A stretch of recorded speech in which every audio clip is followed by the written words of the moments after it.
I got married. I belonged to a very conservative family, a Baloch family, where good daughters never say no to their parents. My father wanted me to get married, and all I said was, if that makes you happy, I'll say yes. And of course, it was never a happy marriage.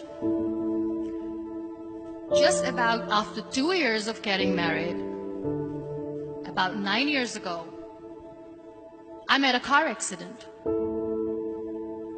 Somehow my husband fell asleep and the car fell in the ditch. He managed to jump out, saved himself. I'm happy for him.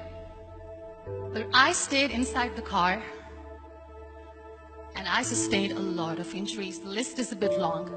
Radius ulna of my right arm were fractured. The wrist was fractured. Shoulder bone and collarbone were fractured.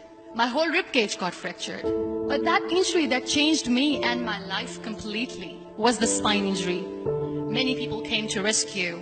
They gave me CPR. They dragged me out of the car. And while they were dragging me out, I got the complete transection of my spinal cord. Those 2.5 months in the hospital were dreadful. I was at the verge of despair.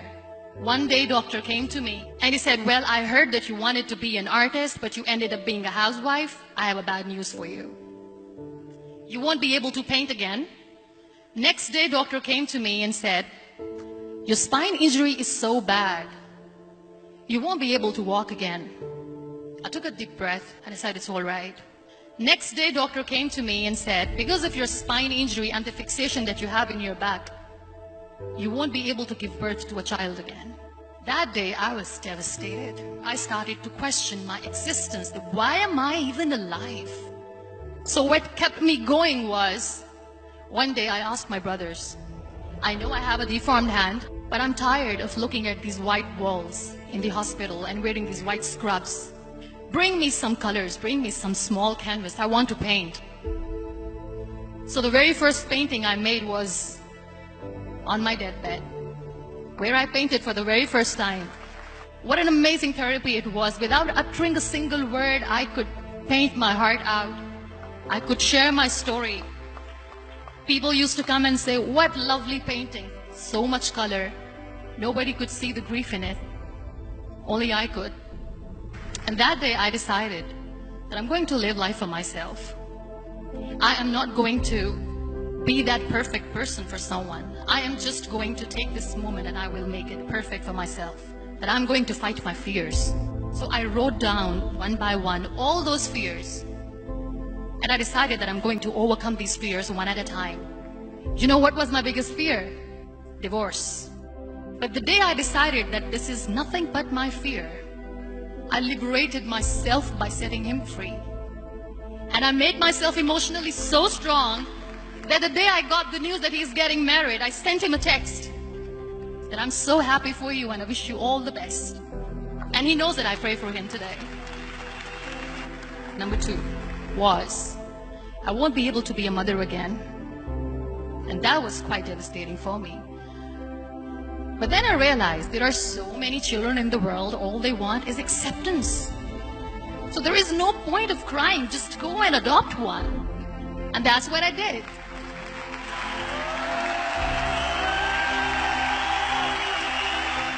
I gave my name in different organizations, different orphanages, and I waited patiently. 2 years later, I got this call from a very small city in Pakistan. I got a call and they said, are you Muniba Mazari? There is a baby boy and would you like to adopt?